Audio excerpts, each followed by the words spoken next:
जनताको सवाल जनसवाल, जनताले उठाएका आवाजहरू, जनताले उठाएका सवालहरू र सरोकारवाला व्यक्तित्वसँग प्रत्यक्ष रूपमा कुराकानी गर्ने जनसवाल कार्यक्रममा सबभन्दा पहिला म श्री कृष्ण महर्जन नेवाको तर्फबाट जोजुलपा लसकुश अनि अभिवादन। आजको जनसवाल कार्यक्रममा हामी नेपालको अर्थनीति, नेपालको अर्थ र राजनीतिसँग जोडेर हामी कुराकानी गर्नेछौँ। यसका लागि सहप्राध्यापक जो अर्थशास्त्री हुनुहुन्छ डाक्टर रघुवीर विष्टजी हुनुहुन्छ, उहाँसँग कुराकानीतर्फ लागु। नमस्कार जोजुलपा। अहिलेको नेपालको राजनीति अवस्था र अर्थनीतिसँग जोडिएर कुरा गर्दाखेरि नेपालका अधिकांश मानिसहरूले के भन्न थालेका छन् भने नेपालमा अर्थनीति फेल भयो, अब चाहिँ कर्मचारीलाई तलब खुवाउन सक्ने अवस्था छैन, तपाईँको यो चाहिँ सङ्कटपूर्ण अवस्था छ, राज्य नै एक ढङ्गको असफल हुनेतिर चाहिँ उन्मुख छ, त्यो लागिरहेको छ, त्यतातिर गइरहेको छ भन्ने सारमा चाहिँ सबैले भन्ने गरेका छन्। के हो तपाईँको दृष्टिकोणमा? तथ्यलाई चाहिँ हामीले स्वीकार गर्नुपर्ने हुन्छ। अहिले यो चाहिँ सूचनाहरूको जस्तै तलबको विषयमा कुरा गर्ने हो भने यसलाई हामीले सूचाङ्क लिने हो भने प्रहरीको भयो, शिक्षकहरूको भयो र अहिले सरकारी कर्मचारीहरूको पेन्सनका कुराहरू भए, त्यो चाहिँ सरकारले दिन नसकेको कुरा बाहिर आएको अवस्था छ। त्यो एउटा सूचाङ्क भयो। दोस्रो सूचाङ्क के छ भन्दाखेरि गत महिनाकै कुरा गर्दाखेरि तलब दिनको लागि मात्रै पनि सरकारले ऋण लिनुपर्ने, ऋण लिएर चलाउनु पर्ने अवस्था सिर्जना भएको थियो। करिब उनीहरूले 19 अरबको हाराहारीमा चलाएको देखिन्छ। र एउटा पाटो यसले चाहिँ नि के देखाउँछ भन्दाखेरि सरकारले देखाउन खोजेको सूचाङ्कहरू र भन्न खोजेका कुराहरूलाई यो चाहिँ सुधार, अर्थतन्त्र सुधार हुँदैछ या चाहिँ सङ्कुचन भएको होइन, हामी सबै सम्हालिँदैछ, उत्साहित निराशा हुनुपर्ने होइन भन्ने कुराहरू गरिरहेको अवस्थामा यो सूचाङ्कले चाहिँ प्रश्न चिन्ह खडा गर्छ। र हामीसँग व्यापारको कुरा गर्दाखेरि हाम्रो नकारात्मक अवस्थामा थियो। हामी करिब विगतमा यदि कुरा गर्ने हो भने कोभिडभन्दा अगाडि चाहिँ हाम्रो करिब 15 खरबसम्मको व्यापार घाटा पुगेको अवस्था थियो। अहिले 11 खरब रुपियाँ घाटाको अवस्थामा छ। र तर हाम्रो चाहिँ शुद्धान्तरण चाहिँ घाटा चाहिँ सकारात्मक अवस्थामा छ। त्यो एउटा स्थिर भएको छ र दिगो देखिएको अवस्था छ। र साथमा तपाईँले चाहिँ अब बजारको आन्तरिक बजारलाई कुरा गर्ने हो भने मूल्य चाहिँ स्थिरता कतिको छ भन्नुभयो भने त्यहाँ चाहिँ राज्यले जुन लक्ष्य राखेको छ त्यो लक्ष्यभन्दा पनि हाम्रो मूल्य वृद्धि चाहिँ बढी भएर गएको अवस्था हामी पाउन सक्छौँ। त्यो पनि त्यसले पनि के देखाउँछ भन्दाखेरि आन्तरिक बजार चाहिँ अस्थिर अवस्थामा देखिन्छ। त्यसपछि तपाईँले चाहिँ रोजगारीको कुराहरू गर्नुभयो भने हाम्रो करिब 5% हाराहारीमा सरकारी तथ्याङ्कमा बेरोजगार चाहिँ छ भन्ने कुरा आएको देखिन्छ, जुन बेरोजगार बढेको अवस्था छ।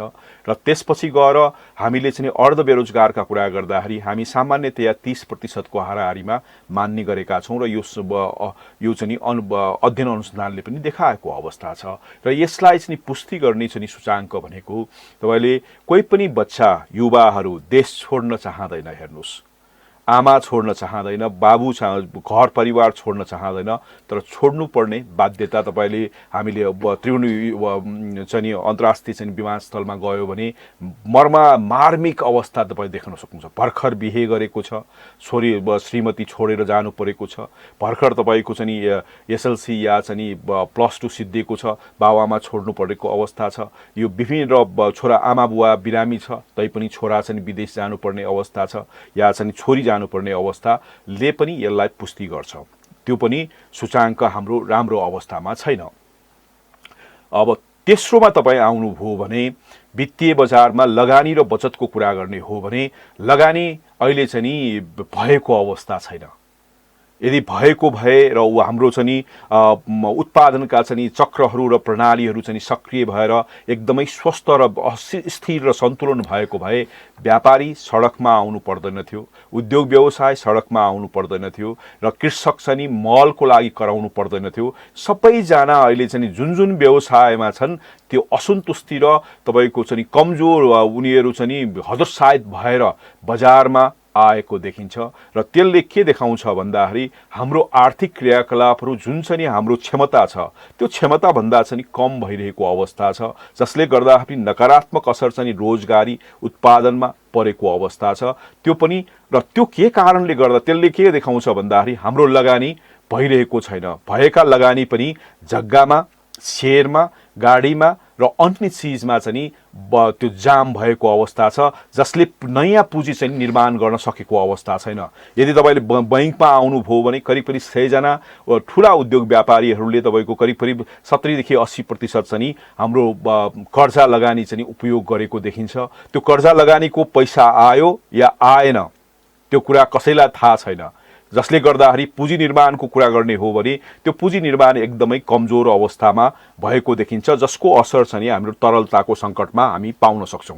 र त्यो सँगसँगै गरिसकेपछि एउटा उद्योग र व्यवसाय या ले चाहिँ लगानी गर्दाखेरि ब्याज दर र उसको सेल्स हो नि, तपाईँको उत्पादन पनि कम हुने र त्यहाँ नाफा पनि कम हुने, अर्कोतिर उच्च ब्याज दर रहने भएपछि उसले कुनै पनि चाहिँ उसको लागि बजारमा चल्नको लागि जुन चाहिँ हामीले उसको मोटिभेसन फ्याक्टर छ, उसलाई चाहिँ काम गर्न चाहिँ गराउने चिज छ, नाफा छ या चाहिँ इन्सेन्टिभ छ, त्यो नै नहुने भएपछि किन गर्छ त्यो अवस्था एउटा। त्यसले गर्दाखेरि हाम्रो चाहिँ उत्पादन प्रणाली र चक्रहरू र त्यसका चाहिँ आपूर्ति मूल्य श्रृङ्खलाहरू चाहिँ बिग्रेको अवस्था हामी पाउन सक्छौँ। र त्यसपछि गएर कृषिको कुरा गर्नु हो भने, यो उद्योग र व्यवसाय कृषिको कुरा गर्नु हो भने राज्य छ तर धेरै कुरा गर्छ, लामो नीति ल्याउँछ, सुधारका कुरा गर्छ, मल समयमा दिन सक्दैन।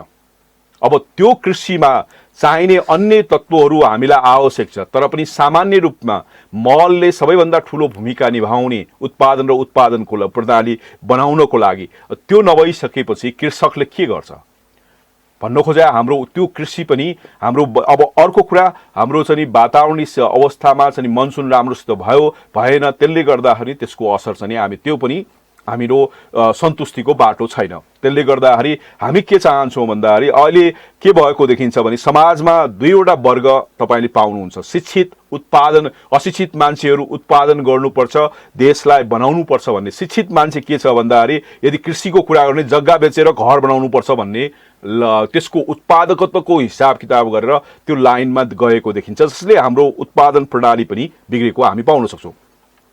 र यो यतातिर आइसकेपछि तपाईँले आर्थिक वृद्धि दरमा आउनुभयो भने गएको चाहिँ यो चाहिँ हाम्रो त्रैमासिकमा तपाईँले के पाउनुहुन्छ भन्दाखेरि 0.8% हाराहारीमा हाम्रो आर्थिक वृद्धि दर थियो। अहिलेको यो चाहिँ मूल्याङ्कनमा तथ्याङ्क विभागको अनुसार चाहिँ 1.1% चाहिँ नकारात्मक भएको अवस्था छ भने सङ्कुचन थियो। अब हामी मन्दीको बाटोमा चाहिँ अग्रसर हुँदैछौँ भन्ने कुरा सङ्केत देखाएको अवस्था हामी पाउँछौँ र कतिको त्यसलाई हामी चाहिँ चिर्ने प्रयास गर्छौँ त्यसमा पनि निर्भर गर्छ। तर अहिले चाहिँ के देखिएको छ भन्दाखेरि अब नेपालको अर्थतन्त्र सङ्कुचनबाट थोरै चाहिँ गहिरन थालेको सङ्केत चाहिँ त्यसले देखाएको अवस्था छ। र अहिले तपाईँले सरकारको अवस्था तपाईँले हेर्नुभयो भने राजस्वमा करिब राजस्व र खर्चको हिसाब किताब गर्दाखेरि 2 खरब 58 अरब रुपियाँ चाहिँ राजस्व कम उठेको अवस्था छ। हेर्नुहोस्, एकातिर व्यापार आयात बढेको छ, आयातमा 65% चाहिँ हाम्रो करहरूमा चाहिँ आधारित छ हाम्रो राजस्व प्रणाली। त्यो प्रणालीमा चाहिँ आयात वृद्धि भए पनि कर वृद्धि भएको अवस्था छैन। त्यसले गर्दाखेरि अहिले हाम्रो चाहिँ लगानी र बचतको असन्तुलन पाउनुहुन्छ, उत्पादन र वितरणको असन्तुलन पाउनुहुन्छ र उत्पादन र चाहिँ मागको बीचमा उपभोक्ताको चाहिँ मागको बीचमा असन्तुलनको अवस्था पाउनुहुन्छ, जसको चरमचुली असर चाहिँ जुन चाहिँ हामी चाहिँ आयातमुखी चाहिँ अर्थतन्त्रमा गइरहेको छौँ र रोजगारीमा परनिर्भर हुँदैछौँ। र त्यसपछि गएर स्रोत र साधनको लागि पनि हामीले यदि बजेटलाई हेर्ने हो भने हाम्रो करिब चाहिँ गत सालको बजेटलाई हेर्नु भने 5% चाहिँ चालु चाहिँ खर्चको लागि पनि हामीले चाहिँ ऋण लिनुपर्ने आवश्यकता थियो। र त्यसले गर्दाखेरि अब विकास बजेटको कुरा गर्नुभयो भने पूर्ण रूपमा ऋणमा आधारित छ। यो भइसकेपछि हाम्रो आर्थिक विकास पनि परनिर्भरतातर्फ गएको देखिन्छ। त्यसले गर्दाखेरि हामी मात्र के भन्दाखेरि राजनीतिक शब्दमा र राजनीतिमा चाहिँ कुरा गर्दाखेरि या गफ गर्दा नीतिका कुरा गर्दा मात्रै हामी स्वावलम्बन स्वाभिमानी र देश विकासका कुरा गर्दैछौँ, तर सूचाङ्कहरू चाहिँ त्योसँग अलग्ग भएको अहिले सङ्केत देखाइरहेको छ।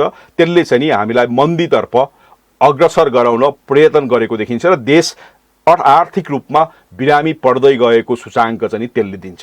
देश चाहिँ आर्थिक रूपमा बिरामी पर्दै गरेको यो अवस्थामा पनि नेताहरूले बोल्दाखेरि त मन्त्री होस्, प्रधानमन्त्री होस् या सरकारमा जाने पार्टीका नेताहरू होस्, नेताहरूले चाहिँ तपाईँको आश्वासन दिने त गरेका छन्। जब विपक्षीमा आउँछ यो कुरा ल्याउँछन्, सत्ता पक्ष भइसकेपछि ठिक छ हामी गर्दैछौँ भन्नुहुन्छ। के हो त यो चाहिँ तपाईँको चाहिँ सत्तामा भएपछि एउटा भन्नुपर्ने, विपक्षमा भएपछि एउटा भन्नै पर्ने अवस्था हो त? त्यसलाई त्यसरी मूल्याङ्कन गर्नुभन्दा हाम्रो दुईवटा थ्रेस होल्ड छ।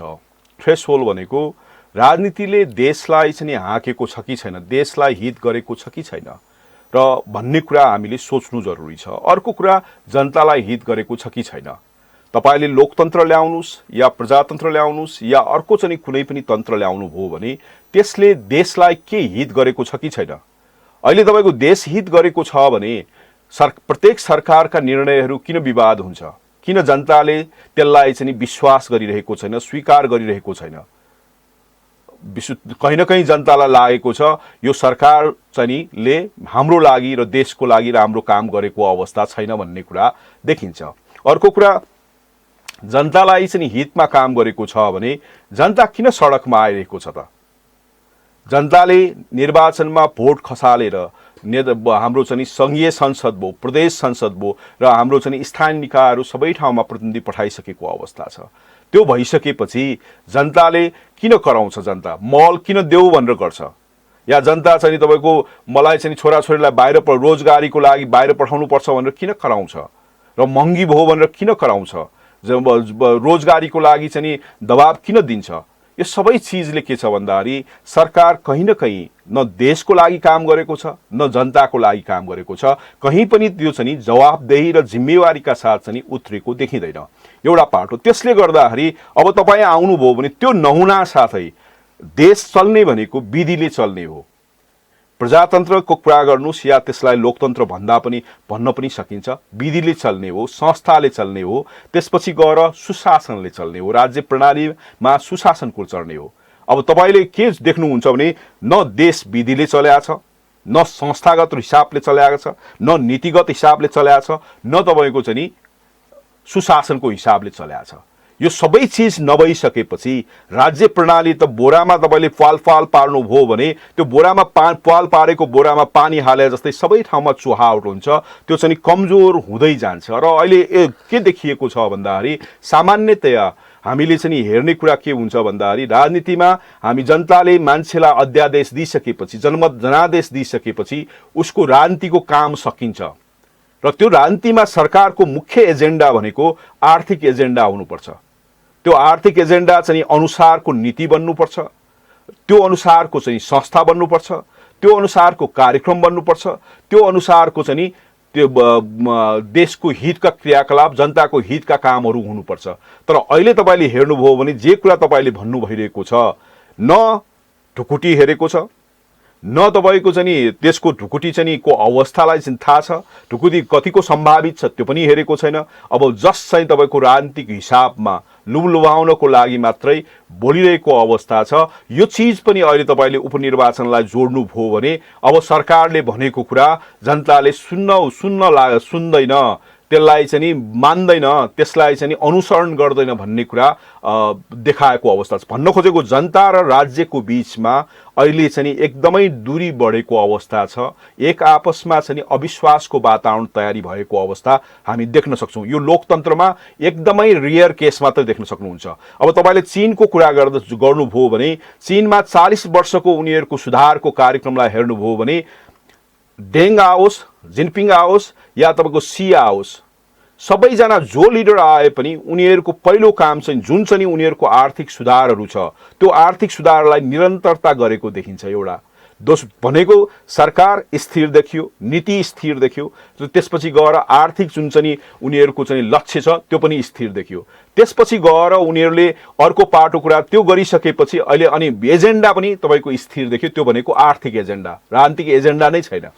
अब हाम्रो के छ भन्दाखेरि सरकारको आयु छ 3-4 महिना, अनि त्यो 3-4 महिनाको आयुले 5 वर्ष चाहिने नीति कसरी लागू हुन्छ, 5 वर्ष चाहिने तपाईँको कार्यक्रमहरू कसरी लागू हुन्छ र कसरी हामीले आर्थिक लक्ष्यहरू हासिल गर्न सक्छौँ भन्न खोजेको हाम्रो चाहिँ सरकार जुन राजनीतिको जुन सरकारको आयु छ त्यो आयु चाहिँ नि आवश्यकताभन्दा एकदमै न्यून छ। भन्न खोजेको राजनीतिक चाहिँ अस्थिरता जुन छ, सरकारको प्रणालीगत अस्थिरता पनि हाम्रो छ, सरकारको अस्थिरता पनि तपाईँ पाउनुहुन्छ, त्यसले ल्याएको नीतिगत अस्थिरता, कार्यक्रमको अस्थिरता र विधिको अस्थिरता पनि तपाईँले पाउनुहुन्छ। र यो कारणले गर्दाखेरि अहिले चाहिँ नेताहरू एकातिर बोल्दै जाने, तर अवस्था चाहिँ जनतालाई थाहा छ र त्यो बीचको समस्याले गर्दाखेरि अहिले तपाईँको चाहिँ सङ्घर्षमय वातावरण चाहिँ आएको देखिन्छ। यो जुन चाहिँ तपाईँले यो अर्थको अहिलेको अवस्थाको चित्रण गरिरहँदाखेरि मानिसहरूले चाहिँ सर्वसाधारणले के भन्ने गरेका छन् भने सरकारले बजेट ल्याउँछन्, बजेट वितरणमुखी हुन्छन्, आफ्ना कार्यकर्ताहरूलाई पोषण गर्नको लागि, कार्यकर्ताहरूलाई चाहिँ भर्ती गर्नको लागि संरचनाहरू निर्माण गर्ने बाहेक अरू केही गर्दैनन् भन्ने ढङ्गको बुझाइ छ। तपाईँको विचारमा के हो, यो बुझाइ गलत हो? यसलाई मेरो बुझाइ पनि त्यही हो। कारण किन भन्दाखेरि हामीले बजेटलाई हेर्दाखेरि प्रायःजसो सरकार चाहिँ लोकप्रिय हुन चाहन्छ र जनतामाझ चाहिँ जनतालाई उसले चाहिँ चुनावको लागि तयारी गरेर प्रभावित पार्ने हिसाबमा चाहन्छ। त्यसपछि गएर जनतालाई चाहिँ आफ्नोमा काबुमा राख्ने प्रयास गरे हुन्छ।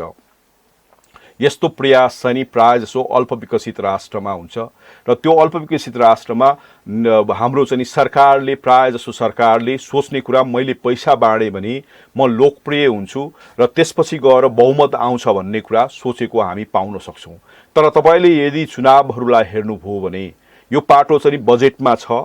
जस्तै तपाईँले एउटा पाउनुभयो भने जस्तै प्रधानमन्त्री रोजगार कार्यक्रमलाई लिन सक्नुहुन्छ।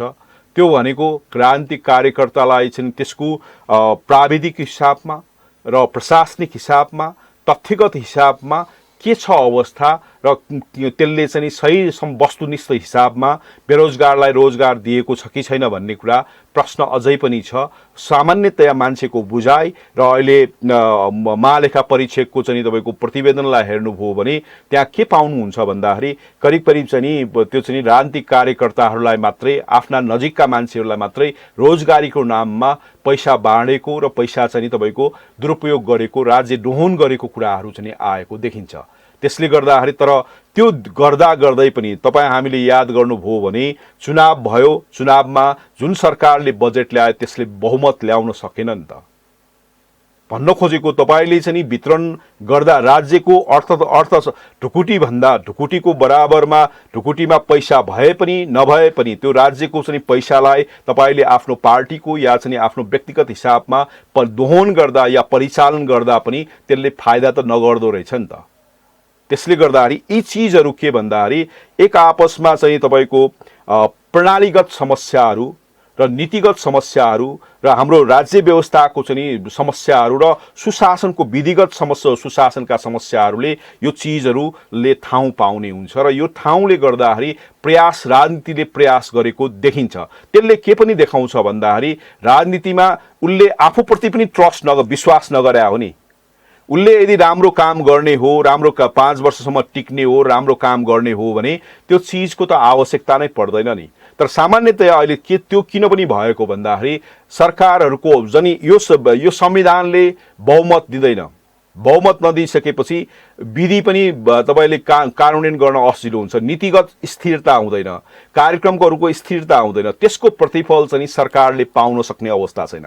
अहिले त तपाईँको अवस्था के छ भन्दाखेरि सबै यो संविधानले मात्र के दिन्छ भन्दाखेरि बाँडेर खाओ भनेर तपाईँको चाहिँ अध्यादेश चाहिँ जनादेश दिने वातावरण तयारी गरेको छ। त्यो भने के भन्दाखेरि अस्थिरता हो नि त। राज्यको स्रोत र साधन, राज्यको सत्ता पनि बाँडीचुँडी गर्नेको लागि हो र त्यो त देश विकासको लागि र जनताको हितको लागि काम गर्न हो नि त। अहिले तपाईँले हेर्नुभयो भने संविधानले हामीले चाहिँ चुनाव भयो, एउटा सरकार 2-3 महिना टिक्यो, अर्को सरकार आइसकेको अवस्था छ। यसले त के हुन्छ भन्दाखेरि राज्यको स्रोत र साधनलाई चाहिँ दुरुपयोग गर्ने र त्यसलाई चाहिँ दोहन गर्ने र आफ्नो मान्छेलाई, आफ्नो नजिकको मान्छेलाई, पार्टीका मान्छेलाई खुवाउने हिसाबमा आउने देखिएको छ र त्यो कारणले गर्दाखेरि अहिले अर्थतन्त्रमा समस्या देख्न पाउनुहुन्छ। भन्न खोजेको चाहिँ नि तपाईको संविधानले दिएको जुन जनादेश छ त्यो नै अस्थिर छ भने त्यो अस्थिरताले ल्याएको चाहिँ नि अब एउटाले बजेट ल्याउने, अर्को सरकार बजेट पछि आउने भइसकेपछि त्यसले चुनावमा आफूले चाहिँ जुन प्रतिबद्धता जाहेर गरेको छ, जनतालाई चाहिँ लुभ लभाउनु गरेर अर्को चाहिँ चुनावमा चाहिँ लगानी गर्नको लागि त्यसलाई चाहिँ उपयोग गर्ने प्रयास हो। त्यसले गर्दाखेरि यदि राजनीति स्थिर भयो, राजनीतिमा बहुमत आयो र स्थिरता आयो भने त्यो चिज चाहिँ बिस्तारै चाहिँ न्यूनीकरण हुन सक्ने सम्भावना चाहिँ छ। तर चाहिँ अहिले तपाईको सबैभन्दा राजनीतिको खराब चिजले, खराब तत्त्वले गर्दा या खराब जस्तै कालो धनको कुरा गर्नुहोस्, राजनीतिले तपाईको चाहिँ संरक्षित गरेको छ। 8 खरब तपाईको 25 अरबको हाराहारी भन्नुको 8 खरब 29 अरबको बेरोजगारीको कुरा गर्नुहोस्, राजनीति संरक्षित छ। र त्यसपछि गएर तपाईले चाहिँ अहिले विभिन्न सामाजिक र आर्थिक अपराधहरूलाई तपाईँ हेर्नुभयो भने सबै चाहिँ राजनीतिक चाहिँ संरक्षित छ। र अलि प्रणालीगत घुसका भ्रष्टाचारका कुरा गर्नुभयो भने त्यो करिब तपाईको 30-40% छ भनेर हाम्रो आइरहेको तथ्याङ्क छ। कालोधनको चाल 30-40% छ। मनी लन्ड्रिङको जुन चाहिँ कुराहरू गर्दाखेरि तपाईको ठुलो रकम चाहिँ मनी लन्ड्रिङ हुन्छ भन्ने कुरा आएको छ। यी सबै चिज राजनीतिका जुन क्रोनिक क्यापिटलिजमको अहिले चाहिँ हाम्रो चाहिँ अभ्यास चाहिँ भइरहेको छ र त्यो क्रोनिक क्यापिटलिजमले हाम्रो चाहिँ जुन अर्थतन्त्रको जुन प्रणाली छ, उत्पादनका प्रणाली छ, वितरणका प्रणाली छन् र त्यसपछि गएर बजार र चाहिँ उत्पादनको बीचको सम्बन्ध छ या बजारको चाहिँ घरायसीसँग सम्बन्ध छ, त्यो सबै चिजमा चुहावट चाहिँ बनाएको छ। त्यसलाई अस्थिर, असन्तुलन र नचलेर निकममा बनाउने काम चाहिँ गरेको देखिन्छ। भन्न खोजेको क्रोनिक क्यापिटलिजमले हाम्रो अर्थव्यवस्थालाई चाहिँ क्यान्सरको रोग चाहिँ या क्यान्सरको रोगी बनाएको अवस्था हामी पाउन सक्छौँ।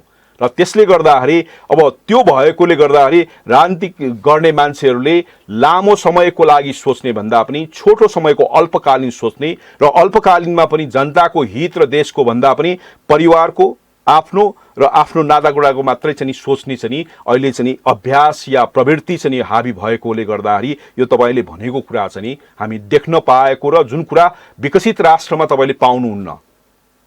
अब चाहिँ नेपालको अर्थतन्त्र, अर्थ अवस्था, तीन तहको सरकार, यी सबै हेर्दाखेरि अहिले तपाईँको कुरा सुन्दाखेरि अर्थमा बिरामी भएको छ देश।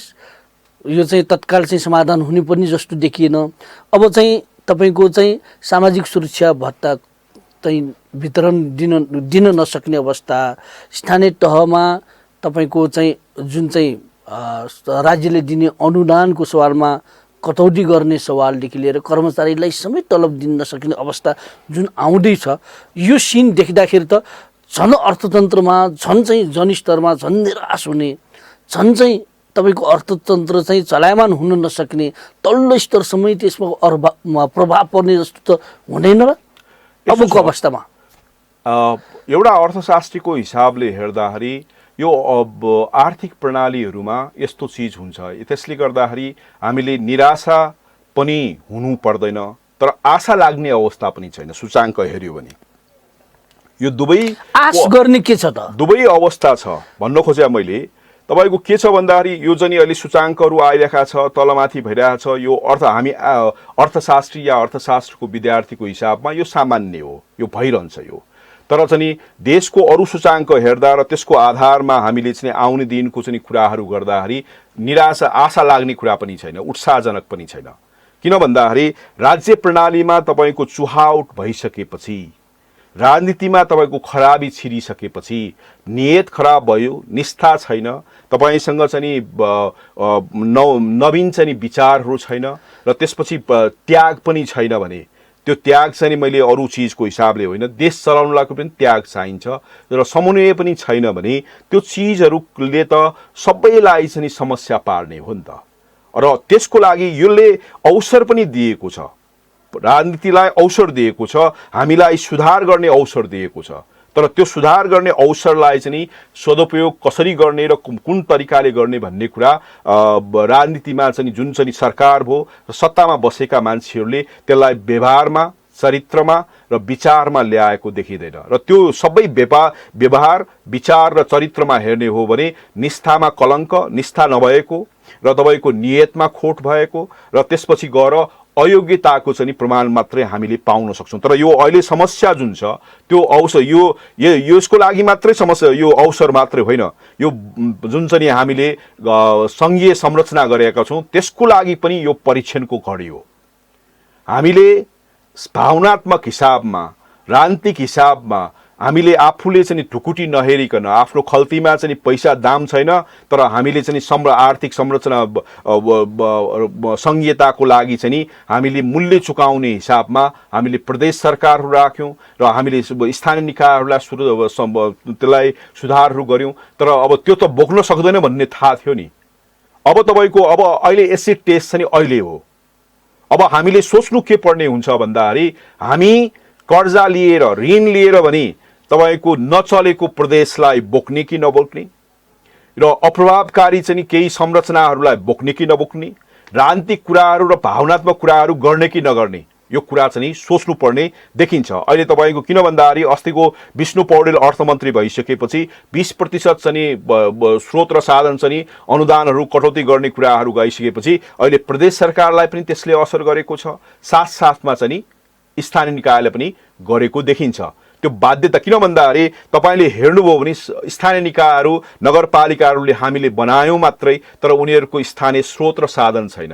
र त्यो सबै 70 देखि 80% चाहिँ स्रोत र साधन चाहिँ कहाँ निर्भर छ भन्दाखेरि ऊ केन्द्रमा निर्भर छ। त्यसपछि प्रदेश सरकारको आफ्नो नयाँ स्रोत र साधन छैन, उसको करिब 80 देखि 90% चाहिँ केन्द्र सरकारमै निर्भरित छ। त्यो अवस्थामा केन्द्रमा तपाईको राजस्वको स्रोत सङ्कट भइसकेपछि त्यो सङ्कट त तल जाने भयो नि। अर्को कुरा स्रोत थियो हामीसँग, हाम्रो चाहिँ आर्थिक क्रियाकलापमा एउटा मूल तत्त्व के छ भने मूल आधार चाहिँ जग्गा हो र कृषि हो र स्थानीय निकायको पनि मालपोत जुन चाहिँ राजस्वको स्रोत र साधन चाहिँ स्थानीय करको स्रोत र साधन एउटा चाहिँ जग्गा, अर्को चाहिँ हाम्रो खानी उद्योगहरू। र त्यो दुवै चिज खानी उद्योगहरू जस्तै ढुङ्गा, मुख्यतया खानी उद्योग भनेको ढुङ्गा खानीहरू हुन्। अहिले करिब चाहिँ हाम्रो राज्यले 60 अरब भन्दा बढीको हाराहारीमा कन्स्ट्रक्सन उद्योगको पैसा पेमेन्ट गरेको छैन। त्यो पेमेन्ट नगरेको कारणले गर्दाखेरि जुन चाहिँ हाम्रो चाहिँ निर्माण व्यवसायसँग सम्बन्धित उद्योगहरू छन् त्यो सबै सुस्ताएको र बन्द भएको अवस्था छ। एउटा त्यहाँबाट तपाईको स्थानीय निकायलाई स्रोत र साधन उठ्नेवाला छैन। दोस्रो कुरा, जग्गालाई चाहिँ जुन नेपाल राष्ट्र बैंकले उसको थ्रेसहोल्ड घटाइदिइसकेपछि 30% ल्याइसकेपछि त्यसको राजस्व अहिले मन्दी अवस्थामा छ। न नयाँ घर बन्छ, न तपाईको कुनै चाहिँ बिल्डिङ्सहरू बनेको अवस्था छ र न जग्गाहरू बेचबिखन हुन्छ, न घरहरू बेचबिखन हुन्छ। त्यो नहुना साथै स्थानीय निकायको स्रोत र साधन पनि सुकेको अवस्था छ। एकातिर त्यो सुक्ने, अर्को कुरा 20% यो गर्न साथै तपाईले चाहिँ अब कसरी ठेक्ने भन्ने कुरा साह्रै ठुलो प्रश्न छ। अब हामीले राजनीतिक रूपमा मात्रै कुरा गरेर हुँदैन, भावनात्मक रूपमा मात्रै कुरा गरेर हुँदैन, यसलाई चाहिँ आर्थिक रूपमा कसरी ती चिज यदि हामीलाई मन परेको छ, हामी सक्छौँ र यसले प्रभावकारी छ, यसले चाहिँ एकदमै चाहिँ मनचिन्ते झोला जस्तै विकास गरेको छ भन्ने हामीलाई लागेको छ भने हामीले राख्नुपर्छ त्यसलाई। तर त्यो होइन, अप्रभावकारी हुँदैछ, यसले काम गरेको छैन, यसले चाहिँ तपाईको अहिले हेर्नुभयो भने प्रदेश सरकारको बजेटको करिब चाहिँ 19-20% मात्रै तपाईको चाहिँ खर्च भएको छ। त्यसले के देखाउँछ भन्दाखेरि त्यसलाई सूचाङ्क लिने हो भने प्रदेश सरकार प्रभावकारी त देखिएन नि त, उत्साहजनक प्रभावकारी त देखिएन। त्यसले गर्दाखेरि अहिले चाहिँ सोच्नुपर्ने कुरा के छ भन्दाखेरि अहिले हाम्रो सङ्कट छ र हाम्रो यो सङ्कट अवस्थामा यदि हामीले त्यसलाई चाहिँ बोक्यो भने यो आर्थिक सङ्कट अझै पनि गहिरिन्छ। किन भन्दाखेरि या त ऋण लिनु पर्यो या होइन भने स्रोतको व्यवस्थापन गर्नु पर्यो। यो स्रोतको व्यवस्थापन गर्न नसकिने, किन भन्दाखेरि आन्तरिक स्रोत र साधनहरू चाहिँ हाम्रो चाहिँ सङ्कुचन भएको अवस्थाले गर्दाखेरि ऋण लिनुपर्ने हुन्छ र ऋण पनि चालु पुँजीको लागि या चाहिँ त्यही प्रदेश सरकारलाई धान्नको लागि या अन्य चाहिँ सङ्घीय संरचनाहरू धान्नको लागि सायद तर्कपूर्ण र वस्तुनिष्ठ नहोला र जसले चाहिँ हामीलाई चाहिँ अझै चाहिँ अर्को समस्यामा नपार्ला भन्ने कुराहरू भन्न सकिँदैन। त्यसले गर्दाखेरि यो चाहिँ सरकारको लागि चाहिँ अग्नि परीक्षा हो। यो सङ्कटको घडी भएकोले हामीसँग स्रोत र साधन प्रचुर मात्रामा भएको भए या हामीसँग अरू अवस्था चाहिँ सुध्रेको उत्साहजनक भएको भए चाहिँ नि यसलाई बोक्नलाई समस्या थिएन। तर अब बोक्न सक्दैन भने यो सङ्कटले नै त्यसलाई चाहिँ नि हामीलाई चाहिँ असिलो र ट्र्यापमा पार्छ कि जस्तो मलाई लाग्छ। अहिलेको जुन अवस्था छ मूलतः कारण चाहिँ राजनीतिक कारण नै भन्ने हो भने तपाईँको राजनीतिक कारणको यो अवस्था सृजना भइरहेको छ, अर्थमा चाहिँ यस्तो अवस्था छ, यसले जनजीवनमा प्रभाव परेको छ, यो सबै कुरा चाहिँ के नेताहरूले नबुझेको होला त? बुझ पचाएको बुझेको हो भने अहिले तपाईँको आर्थिक सङ्कट छ, राष्ट्रपतिले किन नियुक्ति राख्ने पदहरू छ तर चाहिँ किन नियुक्ति गर्छ त? देशको लागि सहजीकरण गर्नु पर्दैन भने अर्थमन्त्रीले 2 जना या 3 जना तपाईँको चाहिँ सल्लाहकार थप्न मिल्छ कि मिल्दैन? या अरू ठाउँमा जहाँ जहाँ चाहिँ आफ्नो मान्छे राख्नु छ, ज्वाइँ छोरा सालो सबै चिज राख्नु छ, त्यो यो बेलामा राख्ने हो र भने भन्न खोजेको मैले देखाउनु। अनि तपाईँले चाहिँ गाडी किन्दाखेरि 2 करोड 3 करोडको गाडी चाहिने हो र भने राजनीतिको जुन चरित्र मैले अघिदेखि भन्दै आएको, तपाईँ यदि संवेदनशील हुनुहुन्छ सङ्कटप्रति भने तपाईँको चाहिँ व्यवहारमा देखिनु पर्यो नि त, नियतमा देखिनु पर्यो नि, तपाईँको चाहिँ चरित्रमा देखिनु पर्यो नि। न चरित्रमा देखिन्छ, न व्यवहारमा देखिन्छ, न नियतमा देखिन्छ। तपाईँले हेर्नुभयो, प्रजातन्त्रलाई हेर्नुभयो भने नेतालाई बाहेक जनतालाई आएको देख्दिन। जनता त तपाईँको एकदमै चाहिँ समस्या भोगेर बसेको, समस्याबाट जेलिएको अवस्था देख्छु। तपाईँले ठमेलमा जानुभयो भने पसल बन्द छ, जो घरपति छ त्यसलाई कर तिर्नुपर्छ एकातिर, त्यो पसल बन्द भइसकेपछि उसको मुख्यतया आय स्रोत सायद त्यही पसल हुनसक्छ, जो त्यसको भाडा हुनसक्छ, त्यो चाहिँ तपाईँको समस्याग्रस्त छ। अहिले तपाईँको केही मान्छेहरूले पेन्सन लिएर ल्याएको पैसा चाहिँ सहकारीमा राखेको छ। अहिले हाम्रो चाहिँ नेपाल राष्ट्र बैङ्कको नीति मात्र बैङ्कसम्म पुगेको देखिन्छ। तपाईँको न सहकारीलाई उसले आफ्नो मान्छ, वित्तीय प्रणालीमा ऊ पनि छ, न लघु वित्तलाई गर्छ। हेर्नुहोस्, तपाईँले जोगाउने कि नीतिगत रूपमा त्यसलाई कुनै पनि संस्था व्यक्तिले बनाओस् या अरूले बनाओस्, राज्यको भूमिका त अभिभावक त हुनु पर्यो, अभिभावक हिसाबले हुनु पर्यो नि त। अहिले तपाईँको त्यही क्रममा अहिले तपाईँले हेर्नुभयो भने अब भावनात्मक कुरा होला, अयोग्य लडाकुको विषयमा अहिले पैसा दिने कुराहरू आइरहेको छ। त्यो कसैको लागि भावनात्मक र राजनीतिक हुनसक्छ, तर देशको हिसाबमा हेर्दाखेरि अहिले सङ्कटको घडी छ, त्यो दिँदाखेरि चाहिँ हुन्छ कि हुँदैन, त्यो सम्म हेक्का चाहिँ न राज्य सत्तामा बस्ने सरकारले या चाहिँ नेतृत्वले गरेको देखिँदैन।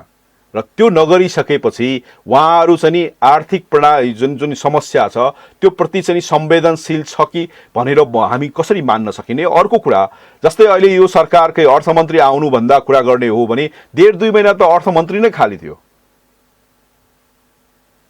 हाम्रो राजनीति चाहिँ नि नेताहरूको राजनीति लोकतन्त्र भयो, देशको ढुकुटी चाहिँ नि नेताहरूको ढुकुटी भइदियो। अब त्यो भइसकेपछि न जनताले त्यो चाहिँ ढुकुटीको महसुस गर्न पाउने अवस्था छ, न देशले त्यसको चाहिँ फाइदा पाउने अवस्था छ। र त्यसले गर्दाखेरि उहाँहरूले जे गर्छ त्यही संविधान हो, उहाँहरूले जे बोल्छ त्यो नै विधान हो, उहाँहरूले जे गर्दै हिँड्छ त्यही कार्यक्रमहरू हो, उहाँहरूले जे गर्दै भन्दै हिँड्छ त्यही तपाईँको चाहिँ हाम्रो लागि नियम हो। हेर्नुहोस्, अहिले लोकतन्त्र शब्द छ तर व्यवहारमा अहिले त्यस्तो देखिएको अवस्था हामीले देख्न सक्छौँ। तर थोर बहुत चाहिँ सोसियल मिडियाले गर्दाखेरि जनताले लोकतन्त्र महसुस गरेको हो कि भन्ने भन्न सकिने अवस्था छ। त्यसले गर्दाखेरि मैले भन्न खोजेको सङ्कट आउनुसँग तर्सिनु जरुरी छैन, तर यसको लागि त अवसर, यो सङ्कट सँगसँगै चाहिँ अवसर पनि आएको हो। यो अवसरलाई सम्बोधन गर्नको लागि सरकार चाहिँ अनुशासित भएर, तपाईँको चाहिँ एकदमै चाहिँ दूरदर्शी भएर, यसलाई चाहिँ अल्प र त्यसपछि गएर तपाईँको मितव्ययी भएर, पारदर्शी भएर हाम्रो चाहिँ प्रणालीमा भएका कमी कमजोरलाई सुधार गर्ने हो, त्यसलाई चाहिँ मिलाउँदै जाने हो। जस्तै भने कालो धनको कुरा, भ्रष्टाचारको कुरा, चाहिँ तपाईँको चाहिँ मनी लन्ड्रिङका कुरा, जति पनि आर्थिक अनियमितता छन्, अराजकताहरू छन्, त्यसलाई नियन्त्रण गरेर सुशासन स्थापना गर्यो भने यो आर्थिक प्रणालीमा पनि आएको जुन चाहिँ दिग्भ्रमित र समस्याहरू छन् त्यो समस्याहरू पनि सम्बोधन हुँदै हुँदै जाने सम्भावना हुन्छ। तर अहिले तपाईँले हेर्नुभयो भने राजनीति एकातिर गएको देखिन्छ, आर्थिक क्षेत्र चाहिँ तपाईँको एकातिर गएको देखिन्छ। आर्थिक क्षेत्र निजी क्षेत्रकै मात्रै जिम्मा हो कि जस्तो देखिन्छ र यो चाहिँ राजनीति चाहिँ नेताहरूको आफ्नै चाहिँ उनीहरूको स्वच्छाचारिता तानाशाही र तपाईँको चाहिँ एउटा हाम्रो विलासिताको चाहिँ विषय हो कि भन्ने भान परेको हामी देख्न सक्छौँ। त्यसले गर्दाखेरि राजनीतिमा बस्ने नेतृत्व बस्ने मान्छेहरूले अर्थलाई चाहिँ एजेन्डा बनाउनु पर्यो र त्यसैलाई चाहिँ वितरण त्यसैलाई चाहिँ ध्यान दिनु पर्यो। पहिलो कुरा त त्यसको लागि समस्याहरू छ भने त्यसलाई सम्बोधन गर्नु पर्यो, अल्पकालीन होला दीर्घकालीन होला। त्यसपछि गएर दोस्रो कुरा उत्पादन बढाउने नै हो। जबसम्म उत्पादन बढाउँदैन तबसम्म या देशको आय बढ्दैन। त्यो देशले तपाईँको चाहिँ मागेर वितरण गर्नेको तर्क छैन। हेर्नुहोस्, त्यसले सामाजिक सुरक्षा हुँदैन, त्यसले तपाईँको जनताको भलाइ हुँदैन, त्यसले चाहिँ त्यसको कहीँ न कहीँ चाहिँ मूल्य चाहिँ देशका अन्य जनताहरूले तिर्नुपर्ने हुन्छ।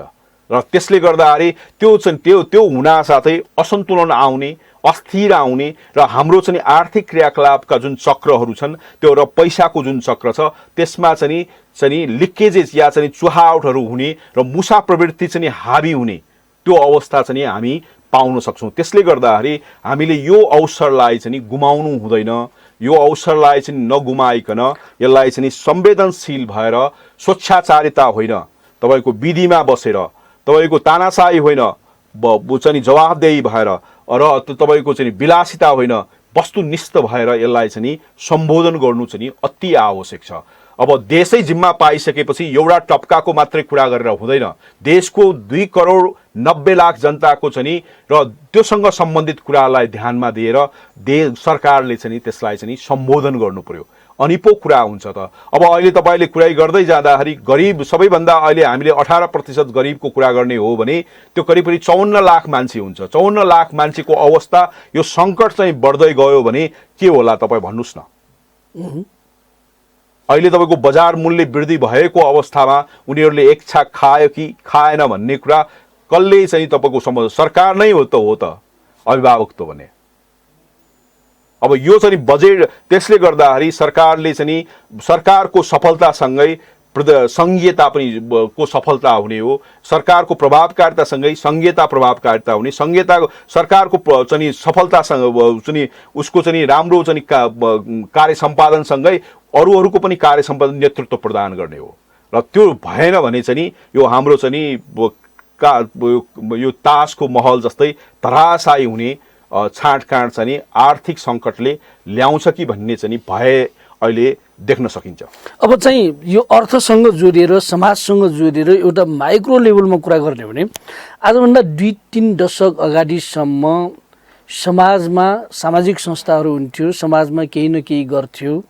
तर आजकलका युवाहरू भन्नुहोस्, बच्चाहरू भन्नुहोस्, तपाईँ उहाँहरूलाई चाहिँ समाज सेवा या सामाजिक काममा तपाईँ लानै सकिने अवस्था छैन। प्रत्येक समुदायमा प्रत्येक ठाउँमा यो देखिन्छ।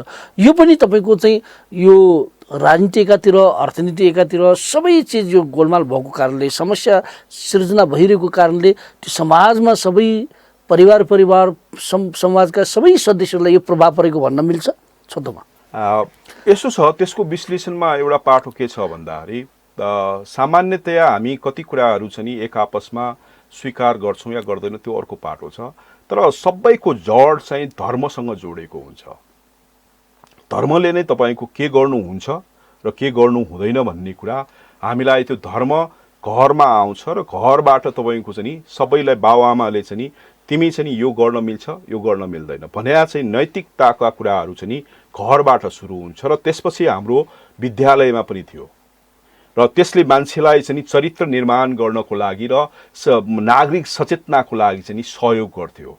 र अहिले त्यो पाटो हराएको अवस्था छ। अहिले किन त्यस्तो हराएको छ भन्दाखेरि नेपालको क्रियाकलाप या नेपालको समाजमा के देख्न पाउनुहुन्छ भने हामी धर्म बेच्छौँ, हामी मान्छे बेच्छौँ, हामी देशका चाहिँ क्रियाकलापहरूलाई बेच्छौँ या चाहिँ सूचना बेच्छौँ र सबै चिज हाम्रो व्यापारको टेरिटोरीमा आएको देखिन्छ। मान्छे र नेपाली मान्छे जस्तो अहिले देखिन छाडेको छ। तपाईले यदि समाचारलाई हेर्नुभयो या केलाउनु भयो भने हामीलाई देशसँग लेनादेनामा छैन।